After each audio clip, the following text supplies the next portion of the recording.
Testing, testing. 1, 2, 3. I broke my stream. I screwed something up before I got on.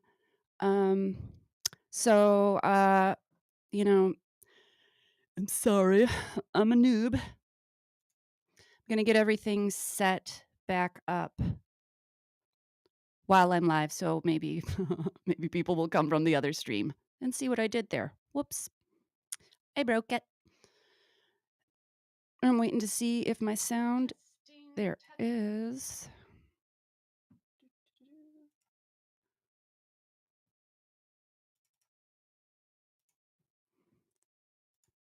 Okay. Got that one fixed. And we're waiting. You know what? I know for sure a couple people are sitting over there in that stream that ended. I broke it. Oops. So we're going to get a cup of coffee ready.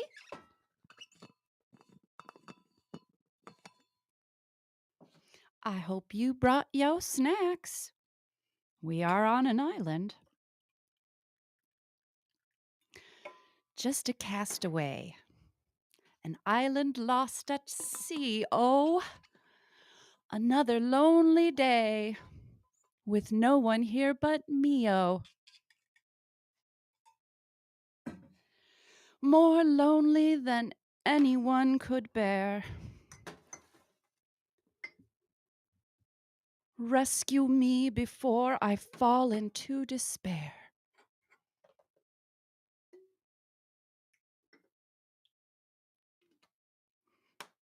We have dairy fresh cream. I don't know if you can see that. It's a local one. Well, not super local. It's a bit of a drive. Mmm. Mmm. Mmm. Okay. What we got here? Oops. Sorry, I'm trying to get that lid back on. My sugar. Yeah, stay there. That's sugar. Real cane sugar. Because today it's going to make me happy. It's raining outside. So, I'm stirring. You can't see me stirring, can you? Stirring my lovely cup of coffee to enjoy during the reading of Message Found in a Bottle by Edgar Allan Poe. In my original stream notes, I had it listed as being published in 1833. I found another note somewhere else that said this story was originally published in 1831. I'll have to go back and fix all of the notes since I broke that one. Super bummed about that, man. Super bummed. Because now no one will get notified. We're going to smoke a cigarette and we're just going to chill for a couple minutes while I continue to set up. Oi, boy. Good to see you. Okay, so it did get fixed. The interweb sees me now. Lovely. Welcome for it. Look. Typing, chatting, recording, the whole deal. So anyway, yeah, the original notes that I found said that this book, this was a short story published in a newspaper in 1831. They won some contest. So we've only been on for 4 minutes. That's good. That's good.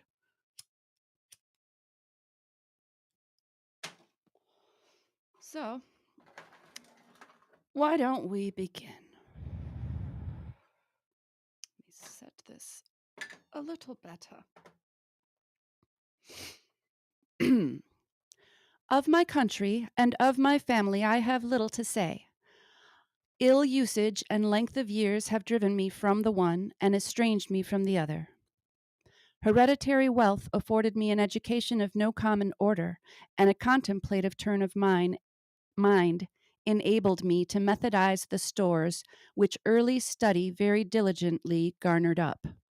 Beyond all things, the study of the German moralists gave me great delight, not from any ill advised admiration of their eloquent madness, but from the ease with which my habits of rigid thought enabled me to detect their falsities. I have often been reproached with the aridity of my genius. A deficiency of imagination has been imputed to me as a crime, and the Pyrrhonism of my opinions has at all times rendered me notorious. Indeed, a strong relish for physical philosophy has, I fear, tinctured my mind with a very common error of this age. I mean the habit of referring occurrences, even the least susceptible of such reference, to the principles of that science. Upon the whole, no person could be less liable than myself to be led away from the severe precincts of truth by the ignis fatui of superstition.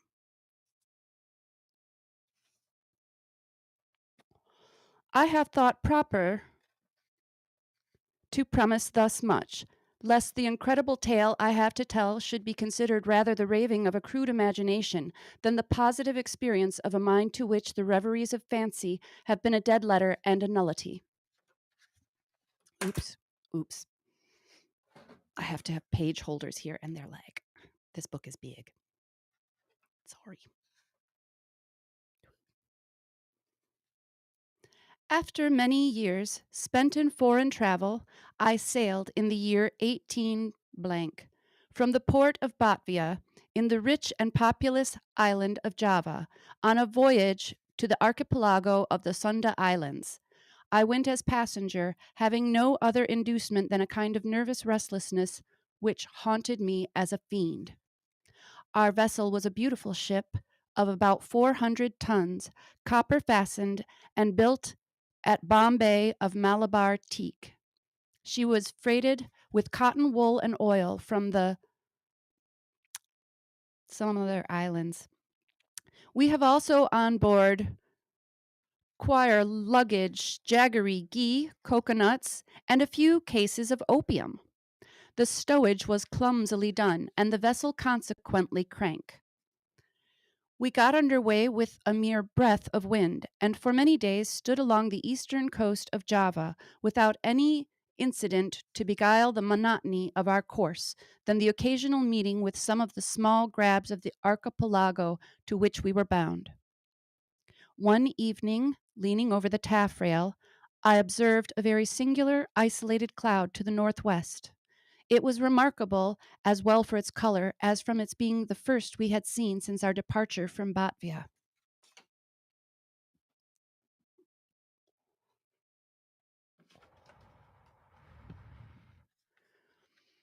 I watched it attentively until sunset, when it spread all at once to the eastward and westward, girding in the horizon with a narrow strip of vapor, and looking like a long line of low beach. My notice was soon afterwards attracted by the dusky red appearance of the moon and the peculiar character of the sea. The latter was undergoing a rapid change, and the water seemed more than usually transparent. Although I could distinctly see the bottom, yet, having the lead, I found the ship in 15 fathoms. The air now became intolerably hot, and was loaded with spiral exhalations similar to those arising from heated iron.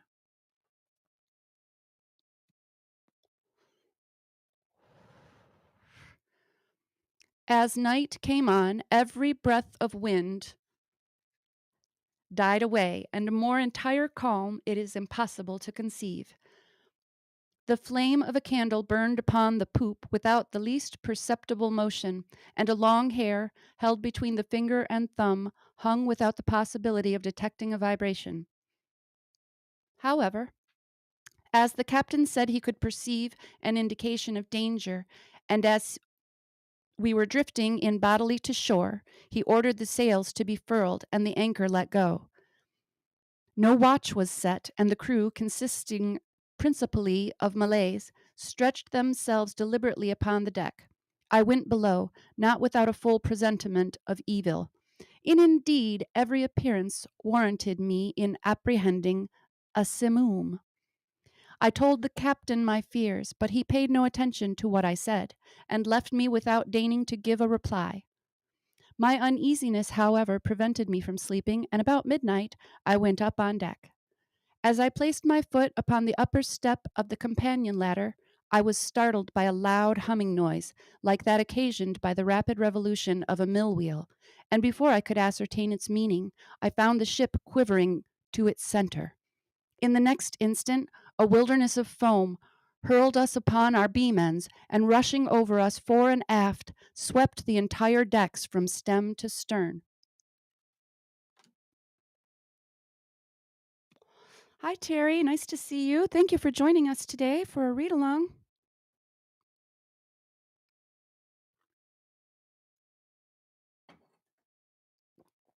My cigarette went out.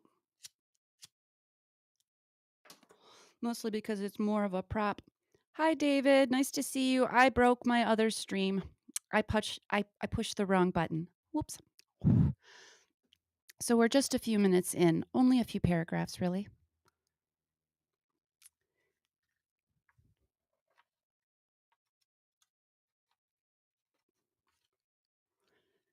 The extreme fury of the blast proved, in a great measure, the salvation of the ship. Although completely waterlogged, yet as her masts had gone by the board, she rose, after a minute, heavily from the sea, and staggering a while beneath the immense pressure of the tempest, finally righted.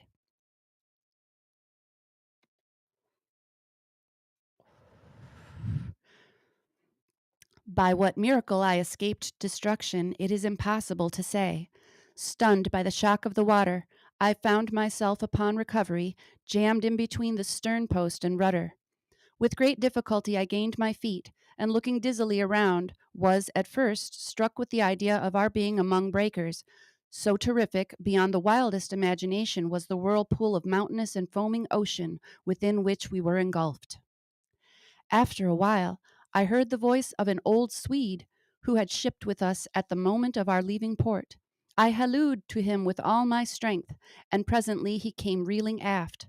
We soon discovered that we were the sole survivors of the accident.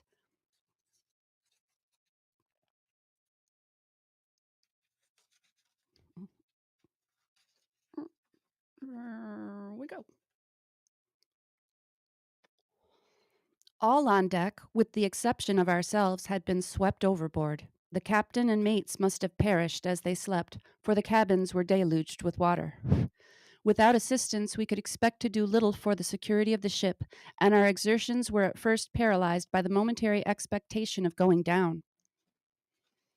Our cable had, of course, parted like pack thread at the first breath of the hurricane, or we should have been instantaneously overwhelmed. We scudded with frightful velocity before the sea, and the water made clear breaches over us. The framework of our stern was shattered excessively, and in almost every respect we had received considerable injury. But to our extreme joy, we found the pumps unchoked, and that we had no great shifting of our ballast. The main fury of the blast had only blown over, and we apprehended little danger of the violence of the wind, but we looked forward to its total cessation with dismay, well believing that, in our shattered condition, we should inevitably perish in the tremendous swell which would ensue.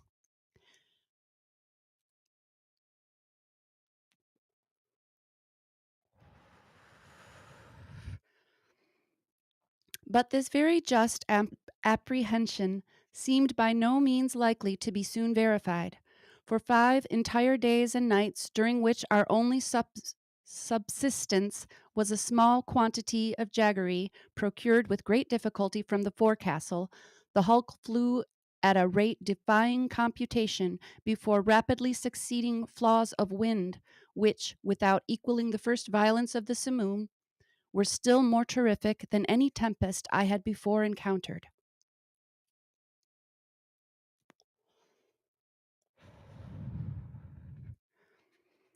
Our course for the first 4 days was, with trifling variations, southeast and by south, and we must have run down the coast of New Holland. On the 5th day, the cold became extreme, although the wind had hauled round a point more to the northward. The sun rose with a sickly yellow luster and clambered a few degrees above the horizon, emitting no decisive light. There were no clouds apparent, yet the wind was upon the increase, and with a fitful and unsteady fury. About noon, as we could guess, our attention was again arrested by the appearance of the sun. It gave out no light, properly so called, but a dull and sullen glow without reflection, as if all its rays were polarized. Just before sinking within the turgid sea, its central fires suddenly went out, as if hurriedly extinguished by some unaccountable power. It was a dim, silver like rim, alone, as it rushed down the unfathomable ocean.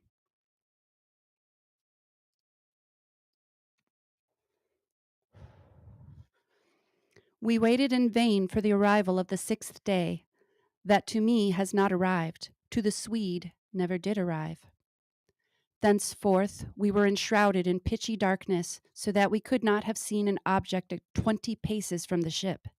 Eternal night continued to envelop us, all unrelieved by the phosphoric sea brilliancy to which we had been accustomed in the tropics. We observed, too, that although the tempest continued to rage with unabated violence, there was no longer to be discovered the usual appearance of surf or foam which had hitherto attended us. All around were horror and thick gloom, and a black sweltering desert of ebony. Superstitious terror crept by degrees into the spirit of the old Swede, and my own soul was wrapped in silent wonder.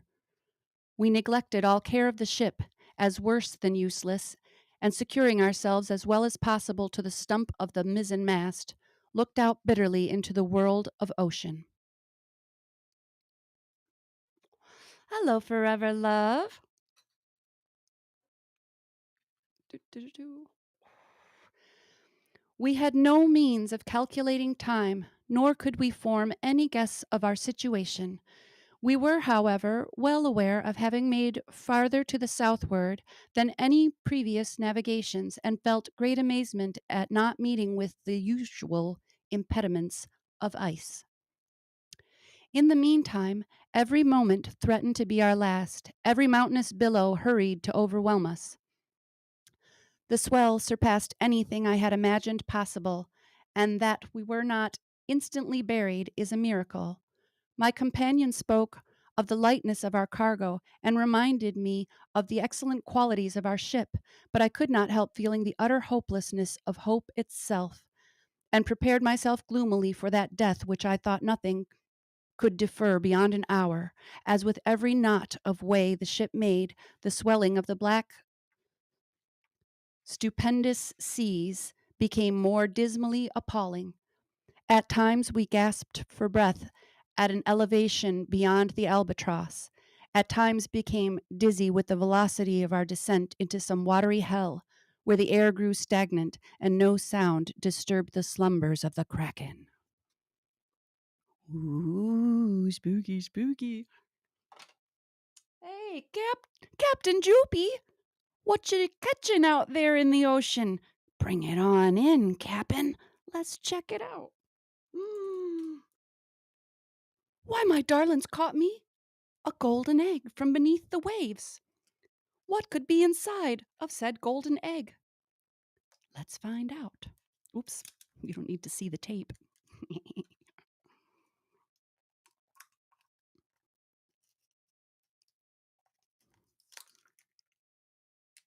Why, Captain Joopy, 'tis another bit of a moon rock.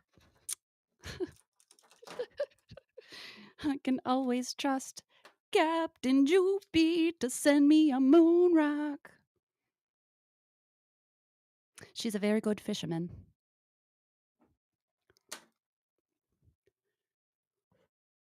Spaceship right on time.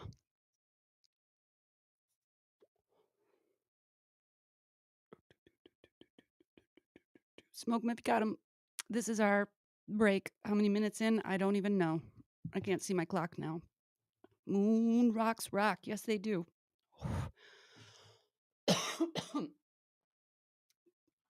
Goodness.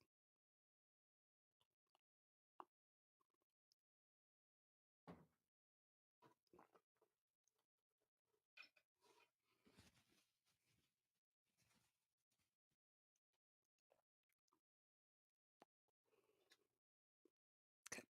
Just a few, or I won't be able to read.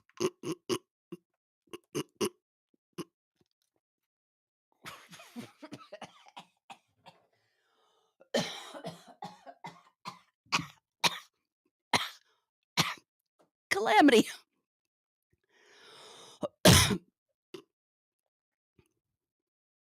Holograms.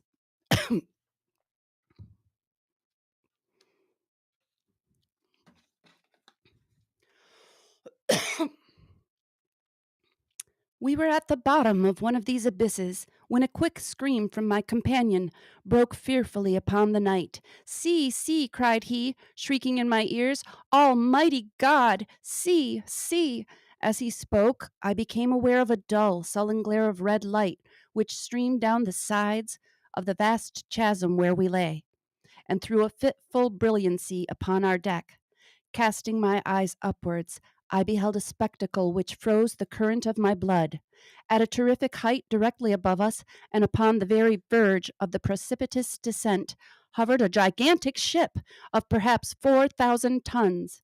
Although upreared upon the summit of a wave more than 100 times her own altitude, her apparent size still exceeded that of any ship of the line or East Indiaman in existence. Her huge hull was of a deep, dingy black, unrelieved by any of the customary carvings of a ship.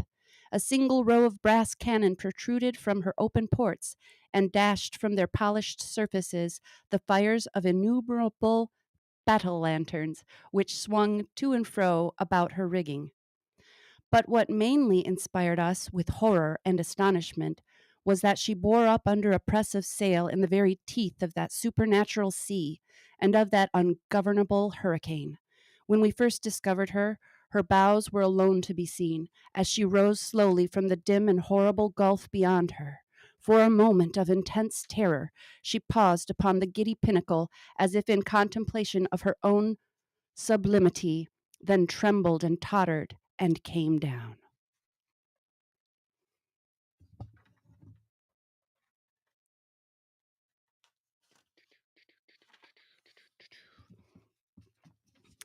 At this instant, I knew not what sudden self possession came over my spirit. Staggering as far aft as I could, I awaited fearlessly the ruin that was to overwhelm. Our own vessel was at length ceasing from her struggles and sinking with her head to the sea.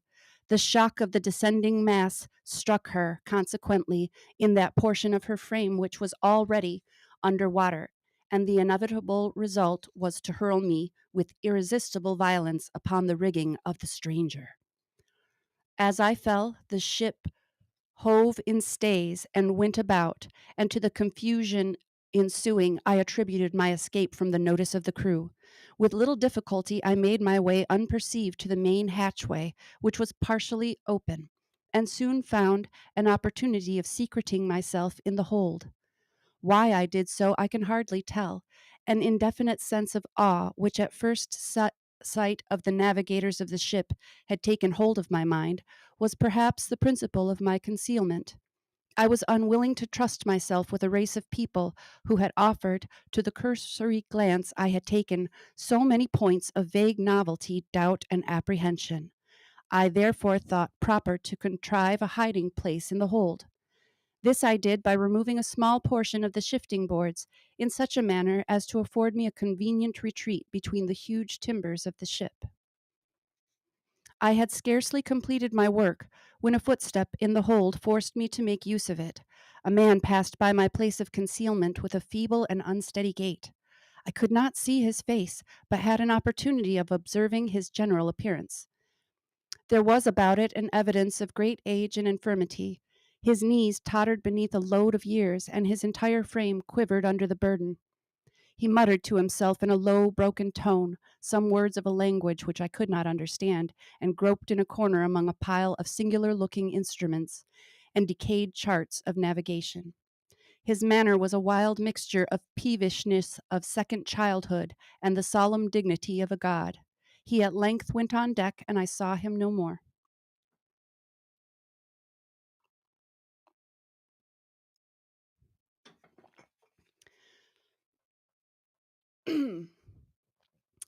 A feeling, for which I have no name, has taken possession of my soul, a sensation which will admit of no analysis, to which the lessons of bygone times are inadequate, and for which I fear futurity itself will offer me no key.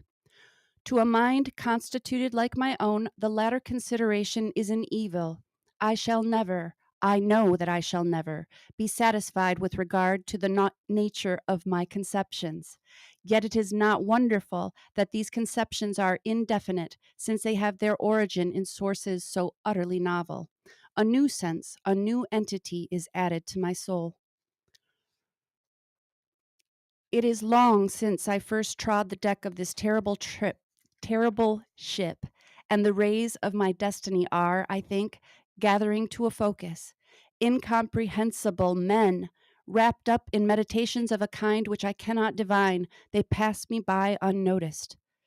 Concealment is utter folly on my part, for the people will not see. It was but just now that I passed directly before the eyes of the mate.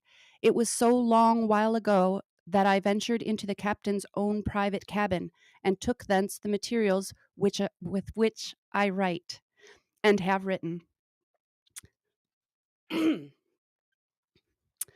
I shall from time to time continue this journal. It is true that I may not find an opportunity of transmitting it to the world, but I will not fail to make the endeavor. At last, oh, at the last moment, I will enclose the message in a bottle and cast it within the sea.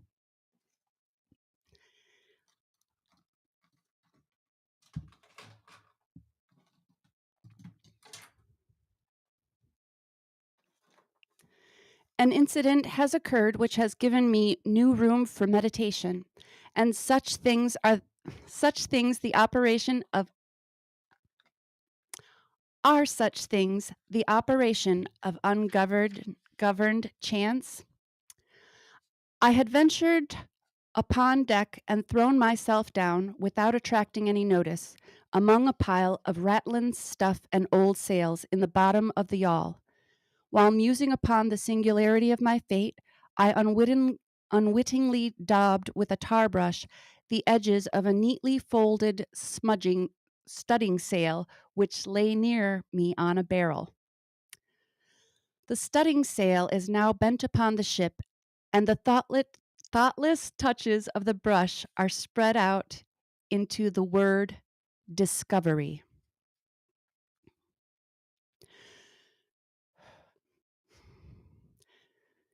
I have made many observations lately upon the structure of the vessel. Although well armed, she is not, I think, a ship of war.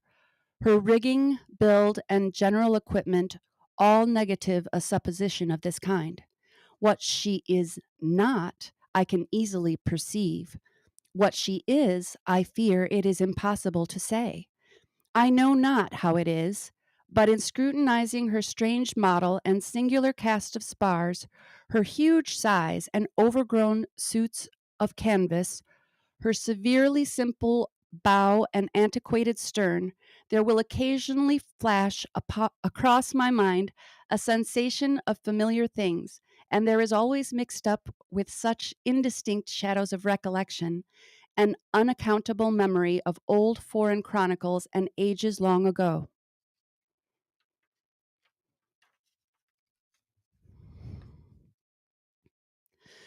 I have been looking at the timbers of the ship. She is built of a material to which I am a stranger. There is a peculiar character about the wood which strikes me as rendering it unfit for the purpose to which it has been applied. I mean its extreme porousness, considered independently of the worm-eaten condition which is a consequence of navigation in these seas, and apart from the rottenness attendant upon age. It will appear perhaps an observation somewhat over curious, but this wood would have every characteristic of Spanish oak, if Spanish oak were distended by any unnatural means. In reading the above sentence, a curious apothegm of an old weather-beaten Dutch navigator comes full upon my recollection. It is as sure, he was wont to say, when any doubt was entertained of his veracity, as sure as there is a ship where the ship itself will grow in bulk like the living body of the seaman. About an hour ago, I made bold to thrust myself among a group of the crew. They paid me no manner of attention, and although I stood in the very midst of them all, seemed utterly unconscious of my presence. Like the one I had first seen in the hold, they all bore about them the masks of a hoary old age. Their knees trembled with infirmity. Their shoulders were bent double with decrepitude. Their shriveled skins rattled in the wind. Their voices were low, tremulous, and broken. Their eyes glistened with the rheum of years, and their gray hairs streamed terribly in the tempest.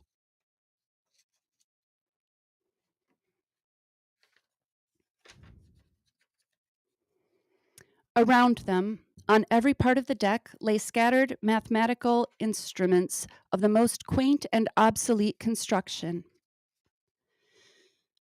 I mentioned some time ago the bending of a studding sail. From that period, the ship, being thrown dead off the wind, has continued her terrific course due south, with every rag of canvas packed upon her from her trucks to her lower studding sail booms, and rolling every moment her topgallant yard arms into the most appalling hell of water which it can enter into the mind of man to imagine. I have just left the deck where I find it impossible to maintain a footing, although the crew seem to experience little inconvenience. It appears to me a miracle of miracles that our enormous bulk is not swallowed up at once and forever. We are surely doomed to hover continually upon the brink of eternity without taking a final plunge into the abyss. From billows 1,000 times more stupendous than any I have ever seen, we glide away with the facility of the arrowy seagull, and the colossal waters rear their heads above us like demons of the deep, but like demons confined to simple threats and forbidden to destroy. I am led to attribute these frequent escapes to the only natural cause which can account for such effect. I must suppose the ship to be within the influence of some strong current or impetuous undertow.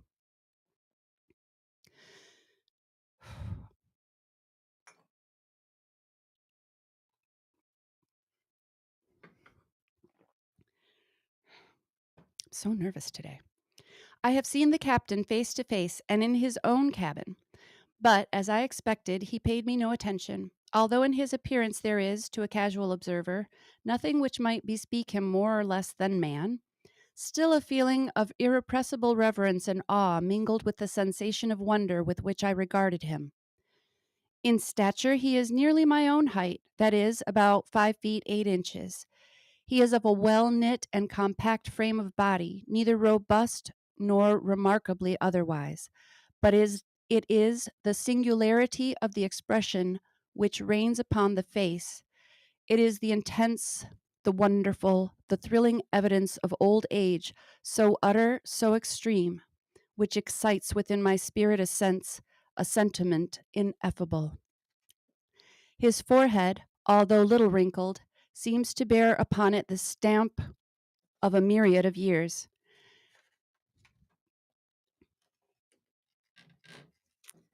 His gray hairs are records of the past, and his grayer eyes are the sibyls of the future. The cabin floor was thickly strewn with strange iron-clasped folios and moldering instruments of science, and obsolete, long-forgotten charts. His head was bowed down upon his hands, and he pored with a fury unquiet eye over a paper which I took to be a commission, and which, at all events, bore the signature of a monarch. He muttered to himself, as did the first seaman whom I saw in the hold, some low, peevish syllables of a foreign tongue, and although the speaker was close at my elbow, his voice seemed to reach my ears from the distance of a mile. The ship and all in it are imbued with the spirit of eld. The crew glide to and fro like the ghosts of buried centuries. Their eyes have an eager and uneasy meaning, and when their fingers fall athwart my path in the wild glare of the battle lanterns, I feel as I have never felt before, although I have been all my life a dealer in antiquities, and have imbibed the shadows of fallen columns at Baalbek, and Tadmor, and Persepolis, until my very soul has become a ruin.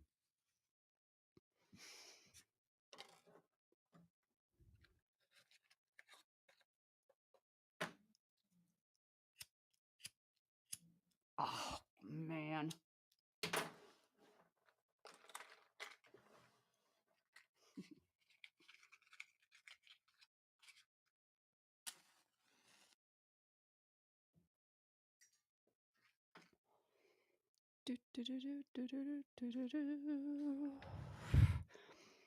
We're almost done.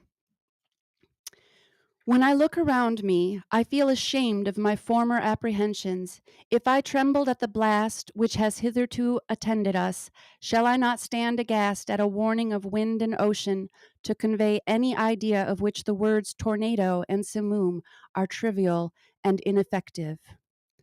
All in the immediate vicinity of the ship is the blackness of eternal night and a chaos of foamless water, but about a league on either side of us may be seen, indistinctly and at intervals, stupendous ramparts of ice, towering away into the desolate sky and looking like the walls of the universe. As I imagined, the ship proves to be in a current, if that appellation can properly be given to a tide, which, howling and shrieking by the white ice, thunders on to the southward with a velocity like the headlong dashings of a cataract. To conceive the horror of my sensation is, I presume, utterly impossible, yet a curiosity to penetrate the mysteries of these awful regions predominates even over my despair, and will reconcile me to the most hideous aspect of death. It is evident that we are hurrying onwards to some exciting knowledge, some never to be imparted secret, whose attainment is destruction. Perhaps this current leads us to the southern pole itself. It must be confessed that a supposition apparently so wild has every probability in its favor. The crew pace the deck with unquiet and tremulous step, but there is upon their countenances an expression more of the eagerness of hope than the apathy of despair. In the meantime, the wind is still in our poop, and as we carry a crowd of canvas, the ship is at times lifted bodily from out the sea. Oh, horror upon horror! The ice opens suddenly to the right and to the left, and we are whirling dizzily in immense concentric circles round and round the borders of a gigantic amphitheater, the summit of whose walls is lost in the darkness and the distance. But little time will be left me to ponder upon my destiny. The circles rapidly grow small. We are plunging madly within the grasp of the whirlpool, and amid a roaring and bellowing and thundering of ocean and of tempest, the ship is quivering, oh God, and going down. The note at the end of the story reads thus.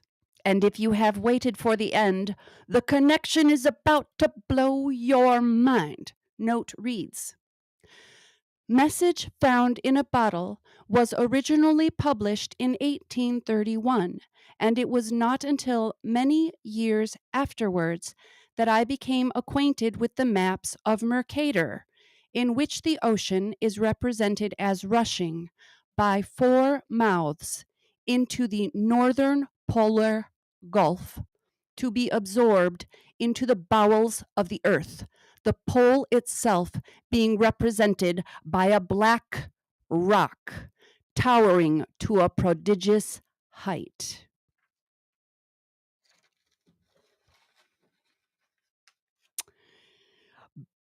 Bam! Drop the mic, mofos. And I'll tell you what, that's another instance of Sting and the motherfucking police being some kind of sign and portent for the end, right? Aha! Boom! And I was just looking for a book to read, that was in the public domain. This is how the world works for me and why I think we in a program, mofos, and why you need to listen, because I ask the universe for answers and it gives them. Um, I've been on this kick with Sting and the police. It's been a long one. But I asked the universe, what can I read that's in the public domain? And I just happened to have a copy of the complete works of Edgar Allan Poe on the shelf. So I picked it up, and that's in the public domain because he died over, like 100 years ago or something. I don't know dates. And while reading through the titles of the complete works, I found Message in a Bottle. And I thought, well, that's great because I just, it was a short story. It's only a few pages long. Um, a lot of these are only a few pages. I don't know when the last time any of you read Poe was, but maybe they seemed more difficult to me as a child because I didn't read as well. I don't know. But yeah, lots of them are really small, so I figured, well, I'll just give it a glance. Ah! What? That is that is the hand of the creator, y'all. I don't know how you like to feel about it. But I feel connected. That's electric. That's wonderful. That's the Matrix, mofos. Right? Yeah. Black Rock, man. They think they own everything, but they don't. That's a bunch of bull hunkery. Yeah.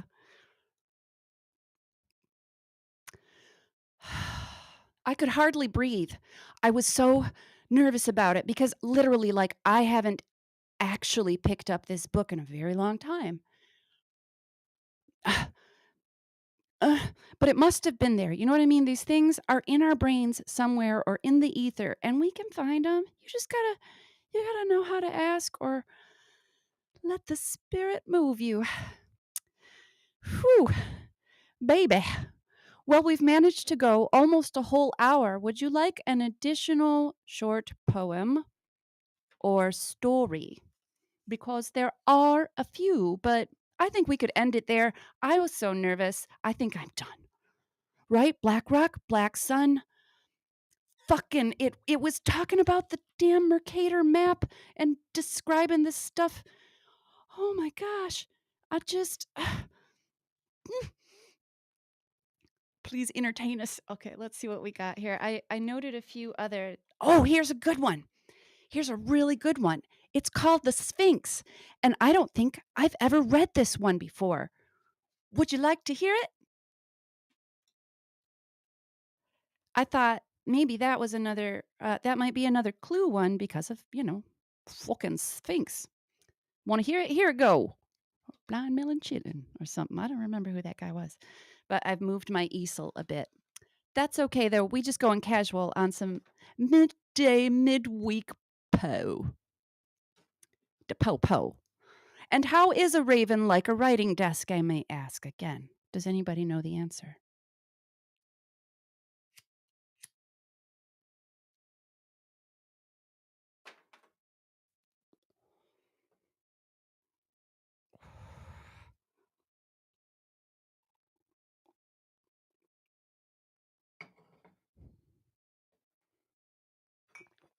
I'll wait and I'll read for the answer later. Let's begin the Sphinx. During the dread reign of cholera in New York, I had accepted the invitation of a relative to spend a fortnight with him in the retirement of his cottage ornée on the banks of the Hudson. We had here all around us the ordinary means of summer amusement, and what with rambling in the woods, sketching, boating, fishing, bathing, music, and books, we should have passed the time pleasantly enough, but for the fearful intelligence which reached us every morning from the populous city. Not a day elapsed which did not bring us news of the decease of some acquaintance. Then, as the fatality increased, we learned to expect the daily loss of some friend. At length, we trembled at the approach of every messenger. The very air from the south seemed to us redolent with death. That palsying thought indeed took entire possession of my soul. I could neither speak, think, nor dream of anything else. My host was of a less excitable temperament, and although greatly depressed in spirits, exerted himself to sustain my own. His richly philosophical intellect was not at any time affected by unrealities. To the substance of terror he was sufficiently alive, but of its shadows he had no apprehension. Oops. His endeavors to arouse me from the condition of abnormal gloom into which I had fallen were frustrated, in great measure, by certain volumes which I found in his library. These were of a character to force into germination whatever seeds of hereditary superstition lay latent in my bosom. I had been reading these books without his knowledge, and thus he was often at a loss to account for the forcible impressions which had been made upon my fancy. A favorite topic with me was the popular belief in omens, a belief which at this one epoch of my life I was almost seriously disposed to defend.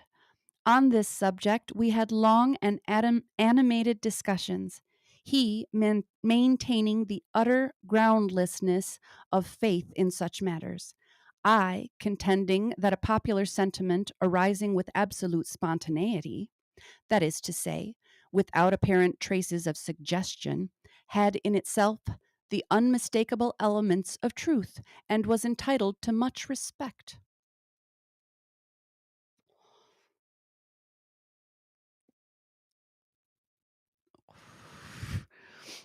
The fact is that soon after my arrival at the cottage, there had occurred to myself an incident so entirely inexplicable, and which had in it so much of the portentous character, that I might well have been excused for regarding it as an omen.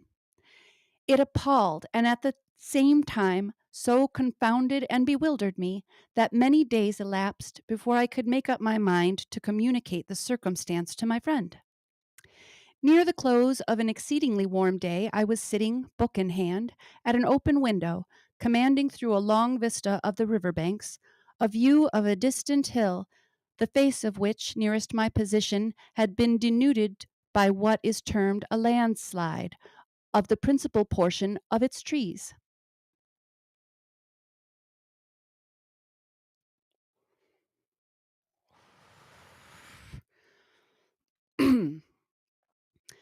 My thoughts had been long wandering from the volume before me to the gloom and desolation of the neighboring city. Uplifting my eyes from the page, they fell upon the naked face of the hill and upon an object, upon some living monster of hideous conformation, which very rapidly made its way from the summit to the bottom, disappearing finally in the dense forest below. As this creature first came in sight, I doubted my own sanity, or at least the evidence of my own eyes, and many minutes passed before I succeeded in convincing myself that I was neither mad nor in a dream. Yet when I describe the monster, which I distinctly saw and calmly surveyed through the whole period of its progress, my readers, I fear, will feel more difficulty in being convinced of these points than even I did myself. Poe was another time traveler, y'all, or something. An interdimensional being. Estimating the size of the creature by comparison with the diameter of the large trees near which it passed, the few giants of the forests which had escaped the fury of the landslide, I concluded it to be far larger than any ship of the line in existence. I say ship of the line because the shape of the monster suggested the idea. The hull of one of our 74s might convey a very tolerable conception of the general outline. Okay, make note of the number 74. That's an 11. Just so we know. The mouth of the animal was situated at the extremity of a proboscis some 60 or 70 feet in length, and about as thick as the body of an ordinary elephant. Near the root of this trunk was an immense quantity of black, shaggy hair, more than could have been supplied by the coats of a score of buffaloes, and projecting from this hair downwardly and laterally sprang two gleaming tusks, not unlike those of the wild boar, but of infinitely greater dimension. Extending forward, parallel with the proboscis, and on each side of it was a gigantic staff, 30 or 40 feet in length, formed seemingly of pure crystal, and in shape a perfect prism. It reflected in the most gorgeous manner the rays of the declining sun. The trunk was fashioned like a wedge with the apex to the earth. From it there were outspread two pairs of wings, each wing nearly 100 yards in length, one pair being placed above the other, and all thickly covered with metal scales, each scale apparently some 10 or 12 feet in diameter. Whew, how exciting! I observed that the upper and lower tiers of wings were connected by a strong chain, but the chief peculiarity of this horrible thing was the representation of a death's head, which covered nearly the whole surface of its breast, and which was accurately traced in glaring white upon the dark ground of the body, as if it had been there carefully designed by an artist. While I regarded this terrific animal, and more especially the appearance on its breast, with a feeling of horror and awe, with a sentiment of forthcoming evil, which I found it impossible to quell by any effort of reason, I perceived the huge jaws at the extremity of the proboscis suddenly expand themselves, and from them there proceeded a sound so loud and so expressive of woe that it struck upon my nerves like a knell, and as the monster disappeared at the foot of the hill, I fell at once, fainting to the floor. Ah, it's such a good story. I hope you're enjoying. I am.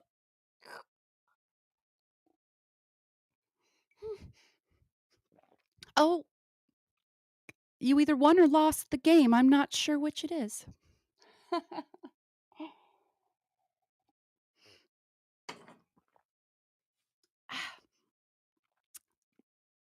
I'm just so excited. Okay, because that's just amazing. So, oh, okay. Let me move my keyboard out of the way and everything. I'm get into this. Let's go. Upon recovering, my first impulse, of course, was to inform my friend of what I had seen and heard, and I can scarcely explain what feeling of repugnance it was which in the end operated to prevent me. At length, one evening, some 3 or 4 days after the occurrence, we were sitting together in the room in which I had seen the apparition, I occupying the same seat at the window, and he lounging on a sofa near at hand. The association of the place and time impelled me to give him an account of the phenomenon. He heard me to the end, at first laughed heartily, and then lapsed into an excessively grave demeanor, as if my insanity was a thing beyond suspicion. At this instant, I again had a distinct view of the monster, to which, with a shout of absolute terror, I now directed his attention. He looked eagerly, but maintained that he saw nothing. Although I designated minutely the course of the creature as it made its way down the naked face of the hill. I was now immeasurably alarmed, for I considered the vision either as an omen of my death, or worse, as the forerunner of an attack of mania. I threw myself passionately back in my chair, and for some moments buried my face in my hands. When I uncovered my eyes, the apparition was no longer visible. My host, however, had in some degree resumed the calmness of his demeanor, and questioned me very rigorously in respect to the conformation of the visionary creature. When I had fully satisfied him on this head, he sighed deeply, as if relieved of some intolerable burden, and went on to talk, with what I thought a cruel calmness, of various points of speculative philosophy, which had heretofore formed subject of discussion between us. I remember his insisting very especially, among other things, upon the idea that the principal source of error in all human investigations lay in the liability of the understanding to underrate or to undervalue the importance of an object through mere misadmeasurement of its propinquity. I don't know that word. To estimate properly, for example, he said, the influence to be exercised on mankind at large by the thorough diffusion of democracy, the distance of the epoch at which such diffusion may possibly be accomplished, should not fail to form an item in the estimate. Yet can you tell me one writer on the subject of government who has ever thought this particular branch of the subject worthy of discussion at all? He here paused for a moment, stepped to a bookcase, and brought forth one of the ordinary synopses of natural history. Requesting me then to exchange seats with him, that he might the better distinguish the fine print of the volume, he took my armchair at the window, and opening the book, resumed his discourse very much in the same tone as before.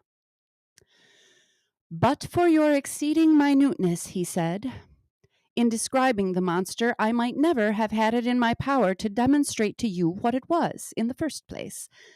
Let me read to you a schoolboy account of the genus Sphinx, of the family Crepuscularia, of the order Lepidoptera, of the class of Insecta, or insects. The account runs thus. Lepidoptera is butterflies, for those who do not know the word. Butterflies and further insects. There you go. 4 membranous wings covered with little colored scales of metallic appearance, mouth forming a rolled proboscis produced by an elongation of the jaws, upon the sides of which are found the rudiments of mandibles and downy palpi. Palpi? I don't know. The inferior wings retained to the superior by a stiff hair, antenna in the form of an elongated club, prismatic, abdomen pointed. The death's head sphinx has occasioned much terror among the vulgar, at times, by the melancholy kind of cry which it utters, and the insignia of death which it bears upon its corslet. He here closed the book and leaned forward in the chair, placing himself accurately in the position which I had occupied at the moment of beholding the monster. Ah, here it is, he presently exclaimed. It is reascending the face of the hill, and a very remarkable looking creature I admit it to be. Still, it is by no means so large or so distant as you imagined it. For the fact is that, as it wriggles its way up this thread, which some spider has wrought along the window sash, I find it to be about the 16th of an inch in its extreme length, and also about the 16th of an inch distant from the pupil of my eye. What another drop the mic story by Edgar Allan Poe. Did y'all get all that? Crystal, interdimensional, he did not perceive it until he could describe it. What? Welcome to the Twilight Zone. Think happy thoughts, observe beautiful things, and create a beautiful world, because apparently people have known this for a very, very long time. So right now, while I'm sitting here, my goodness, I would like to shout out to Baltimore Fats, Mr. E, Forever Love, Terry King, Mr. Super Sidewinder. Doo-doo. Did I miss anyone? I think that I got all my halos. Halo, halo. And voy.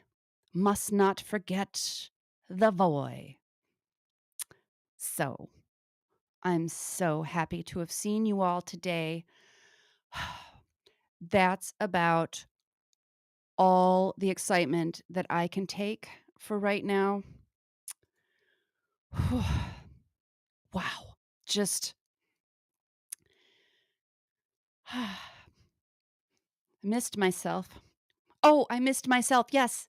The tinfoil tea party was also here. And so we must do an additional shout out. Halos, halos. Does she show up in both chats? And London. Thank you for stopping by, London. I hope you, if you weren't able to listen at some point, listen to this story, dude. Created reality. The Mercator map is mentioned. It's wild, dude. You're gonna love it. So, much ado about nothing, yo. I love you all to itty bitty pieces. Let's break the matrix, and I'll see you later.